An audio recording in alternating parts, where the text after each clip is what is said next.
আসসালামু আলাইকুম বন্ধুগণ। এবছরের এসএসসির রেজাল্ট আপনাদের কাছে কেমন লেগেছে?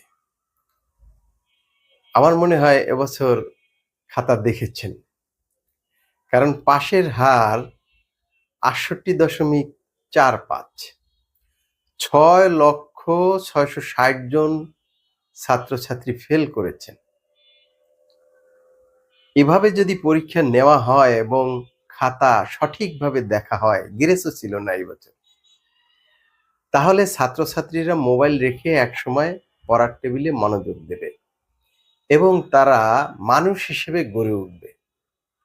অটো পাস কিংবা এমনি পাস করে দেয়া, তাতে কিন্তু আনন্দ নেই। এখন যারা পাস করেছে তারা কিন্তু অনেক আনন্দ পেয়েছে। সুতরাং জনগণ এবং আমরা চাই যাতে পরীক্ষা দিয়ে সঠিকভাবে দক্ষতার সহিত সবাই পাস করে উপরে ওঠে। ভালো থাকবেন সবাই। আসসালামু আলাইকুম।